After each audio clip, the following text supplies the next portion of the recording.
Good morning, Lego fans. It's Bricks on a Budget coming to you with another video. Before we get into it, this is going to be the review of the Lego Lord of the Rings Rivendell. Finally got it built. Took me forever, but I want to just simply take a moment out and ask you guys to please leave a like.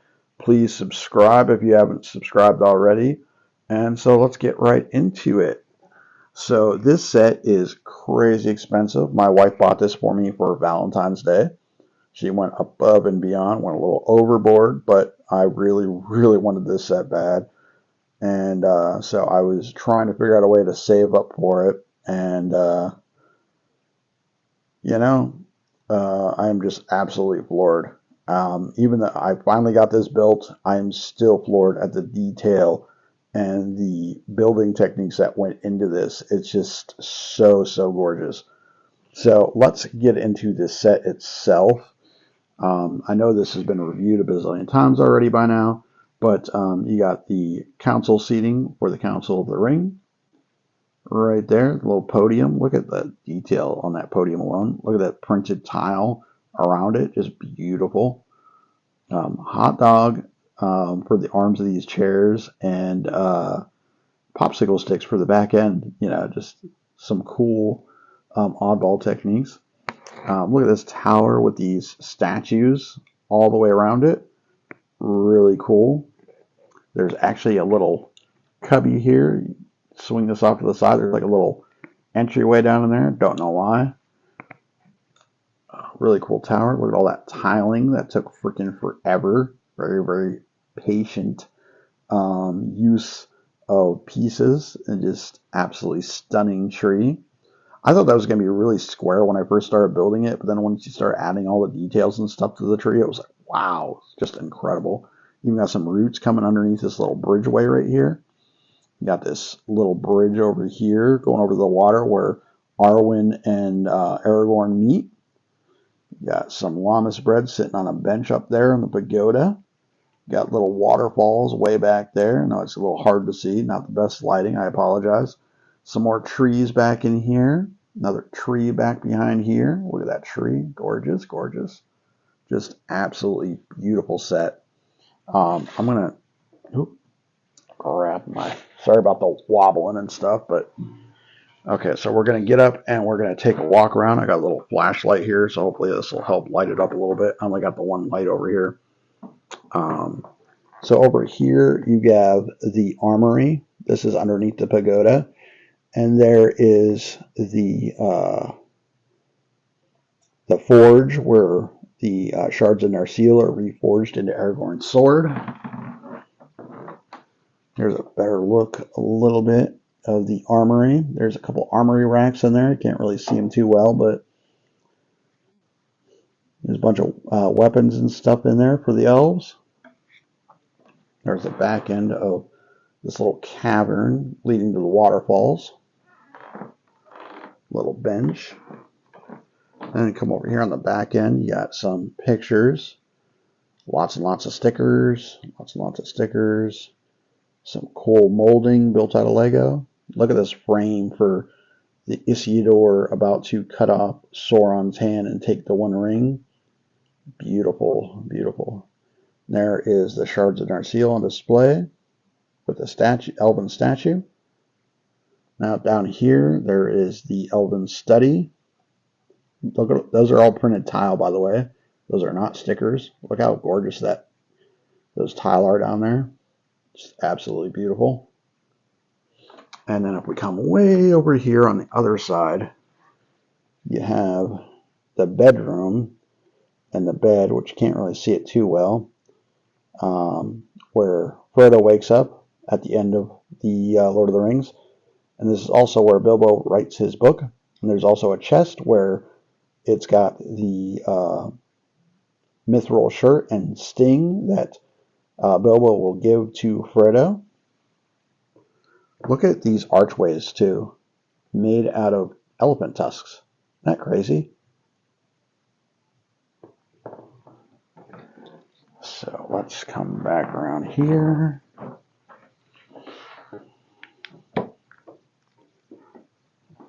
The building on this was absolutely insane. There was a lot of, I mean, look at this trellis work back here. You know, I mean, there's techniques I've never seen before. There were so many times while I was building something, I was like, dude, what is this even going to be? And then once I got further into it and got into the next bag and so on and so forth, I was like, oh my God, it's wow. Um, you know, even though I have it finished, I'm still floored and stunned by this set. I mean, this set is just absolutely beautiful. Look at that pagoda. Like, the amount of work that went into that is just absolutely insane. Just absolutely insane. All right, so this is a very expensive set. You know, $500 is nothing to cough at, but for me, well, one, my wife bought it for me for Valentine's Day, but you know, even still, for me, because I read the books, I've seen the movies. I used to play the miniatures game with my buddy Dan. Lord of the Rings and The Hobbit both mean so much to me. So getting this set is just absolutely just. I'm just floored. There's no words. I can't even try to describe it. Basically, what I'm saying is, if you see a large several $100 set, $400 set, $500 set, whatever, and it's something that, based on something that means a lot to you, it will add so much more to your building experience because, and Rivendell is so iconic in Lord of the Rings and The Hobbit both, that this was like the perfect set to do, in my opinion. You know, I mean, you can't build a small Rivendell set. It wouldn't work. Not like this does. It just wouldn't make sense. And so when they went with this, yeah, I think they made the right choice. So to the builders and designers that put this together, you know, kudos, guys, because wow. Let's get into the minifigures real quick. We got Legolas. Cool print. Now, I will say, oh, and yeah, check that out. He's actually got printed legs, too. Like, wow.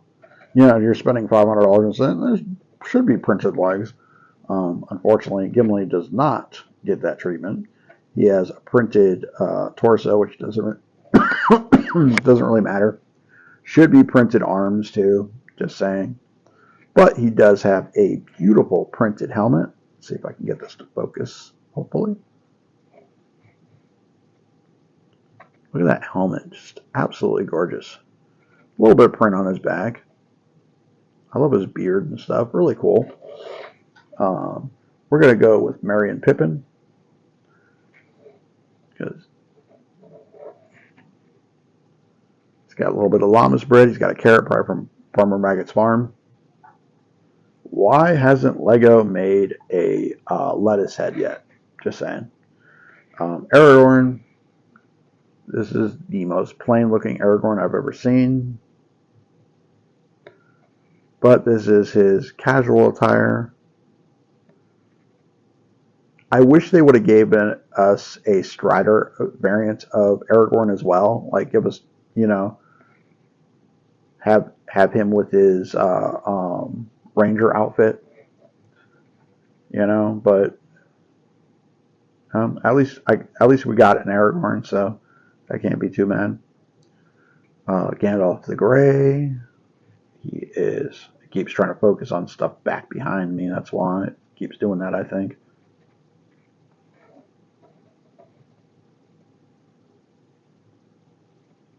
I'm probably going to make some modifications to Gandalf. I'm going to turn around and give him his, put a couple clear studs or a clear crystal on his staff to act as the lighting that he uses on his staff in Moria.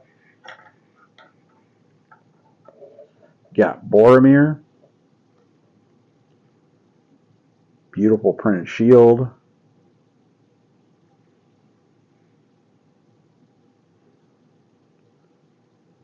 The likeness on his face is pretty close to his likeness in the movie. Cool print on the legs and torso both. He's got a nice cape. No printing on the back of the legs or the side of the legs, but a little print on the back of his torso at least. You got Sam with his frying pan at the ready to smack some orcs. Doing! It's so funny when he smacks orcs with the frying pan. Got Frodo with the One Ring. Also, Frodo comes with the ring-lusting face. So that's an awesome added feature. And since we did Frodo, let's do Old Man Bilbo. And he also has a ring-lusting face. So that is cool. Now we got Elrond. I also have the polybag version of Elrond as well. In his second age armor. I think it's second age. Come on. It's a beautiful figure. No printing on the back, but on the front, both the torso and the skirt. I believe this is Gloin.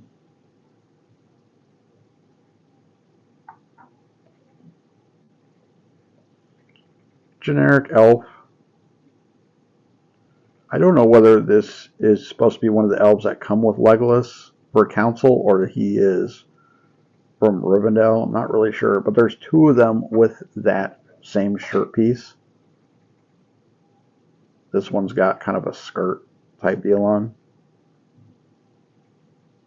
Like a mithril armor type deal. Wait for it to refocus for a second. See if I can't.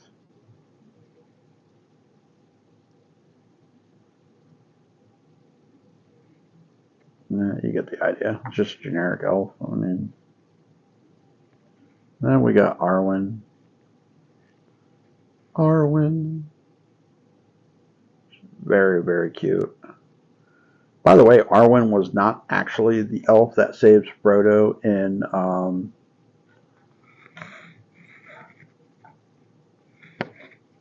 the beginning of the Fellowship. In the books, that wasn't Arwen. And by the way, when Frodo sees her and sees how she's kind of like bright, she's not, because she's never went back to the Everdying Lands, the original land of the elves. She would have to go back there to become enlightened, and then come back. Only then would she give off that light to the Darklings or to the Nazgul. So that they got that completely wrong. It really cool effect. I mean, I enjoyed it anyhow, but yeah, that's part of the things they got wrong in the movie. I mean, they obviously gave her more parts because, you know, she's Liv Tyler and she's gorgeous. This is a piece so that way Gandalf can take a seat on one of the seats in the council. So you swap out his dress and boom. Or his skirt piece, whatever. Same thing with Elrond. Elrond's got a piece that you can put the torso on. Boom, you can sit him down. And then for the hobbits, for Old Man Bilbo, we got these pieces. Take his torso piece, put it on top, so that way it looks like he's sitting down. And same thing with Frodo. He's got these pieces.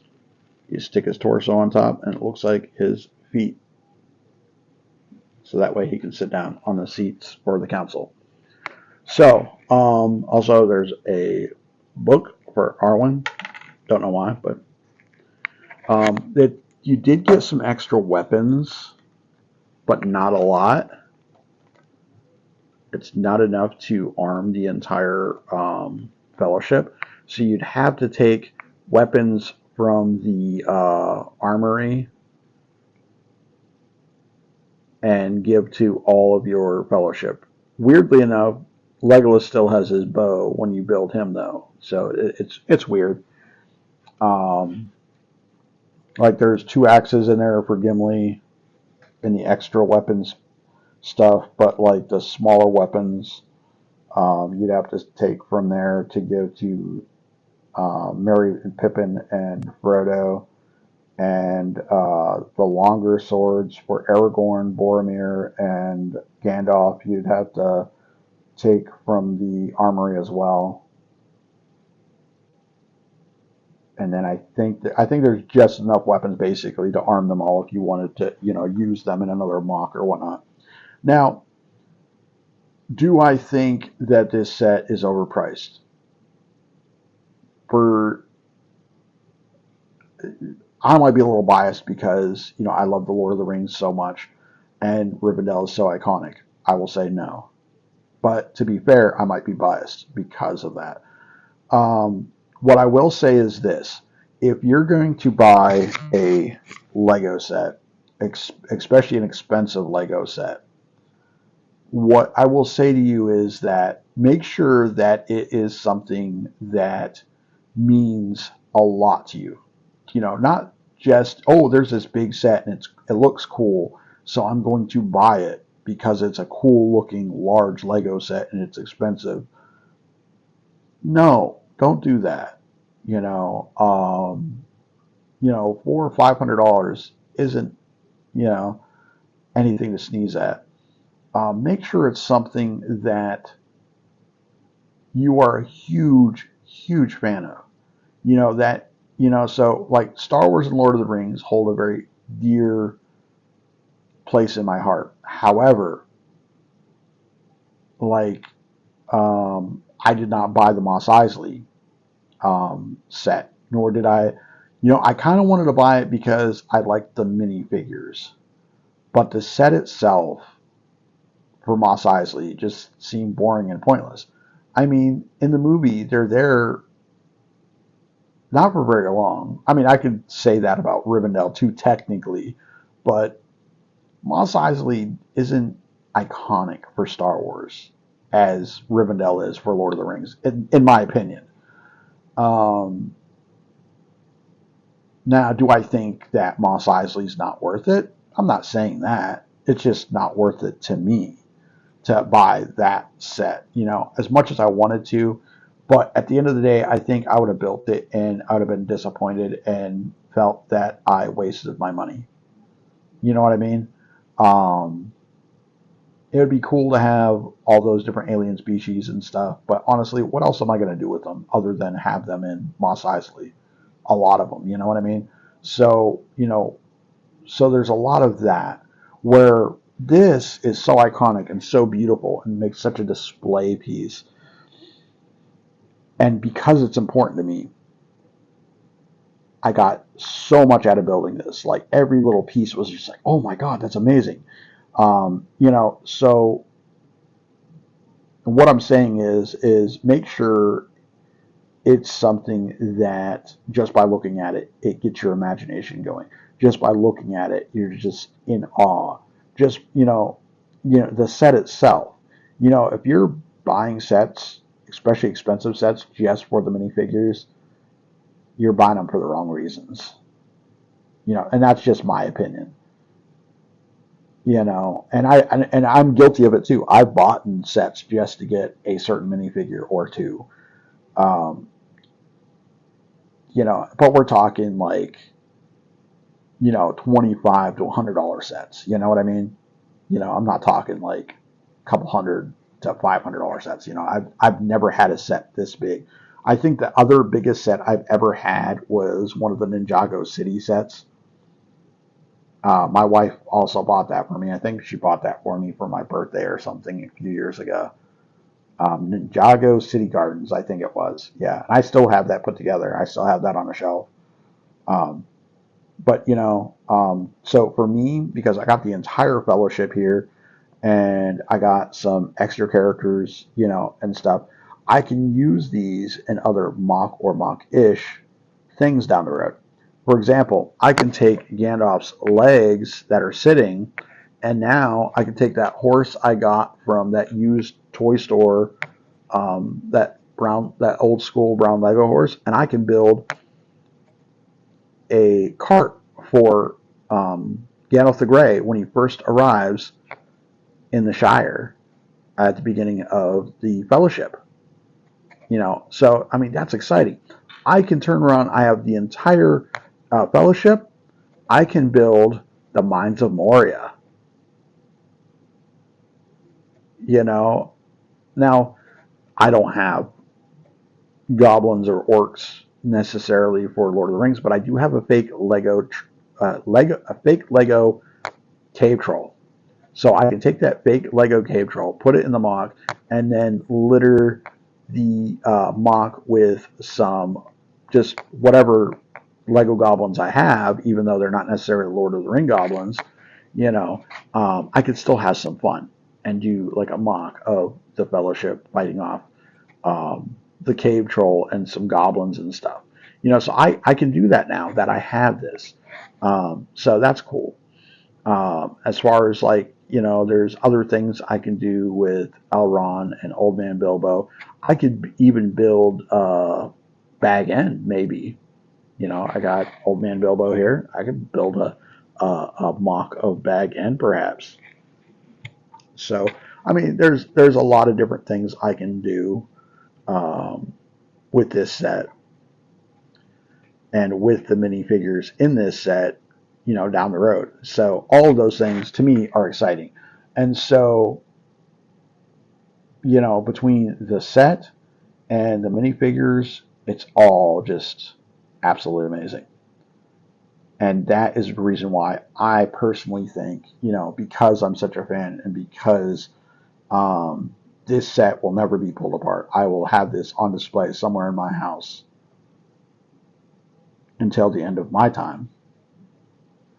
And so, if you can turn around and you see a set like, that checks all those boxes, and it's going to be a set that you will put on display and you will never ever take it down because it means that much to you, absolutely buy it, because to you it's worth it. So that being said, this video went on a little longer than I intended, and that being said, let's end it here. And so hopefully this helps you guys out there, and whether it's, maybe it's not Rivendell for you. Maybe, there's another big set coming around the corner. Maybe it's the D&D set that's about to launch here pretty soon. And if that's the set that like gets your imagination going and you're like, oh my God, I love D&D, and you love everything about that set, maybe that set is your, big worth it set, So let me know what you think down in the comments. What is your Golden Goose large set that you either bought and or want to buy? What is that set that just is absolutely the set for you that you will never take apart? Let me know down in the comments.